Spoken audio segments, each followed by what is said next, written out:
आपने मुहाजिरीन को मुखातब फरमाया, लंबी हदीस है। फरमाया 5 मसले जब तुम में आ जाएं और मैं दुआ करता हूं और अल्लाह से पनाह मांगता हूं कि अल्लाह रब्बुल आलमीन मुझे या तुम्हें उन मसलों में मुब्तला कर दे, उस दौर के अंदर पहुंचा दे। फरमाया, लंबी हदीस है, उसका एक टुकड़ा, वलम यनकुसुल मिकियाल वल मीज़ान, जब ये लोग माप तोल के अंदर, दूसरे लफ्जों में तिजारत में जब ये गबन करना शुरू कर देंगे, इल्ला उखिदू बिस्सिनीन व शिद्दतिल मुऊना, रब इन पर कहत मुसल्लत कर देगा और इनके हालात टाइट कर देगा। जब ये लोग तिजारत के अंदर गबन करेंगे, जब ये लेन देन के अंदर ऊंच नीच करेंगे, रब इनके हालात टाइट कर देगा। वजौर सुल्तानी अलैहिम, और इन पर ऐसे हुक्मरान मुकर्रर कर देगा जो इन पर जुल्म और ज्यादती करेंगे।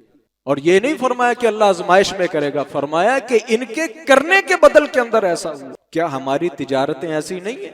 हमारी डीलिंगें ऐसी नहीं है? हमारा ट्रेड ऐसा नहीं?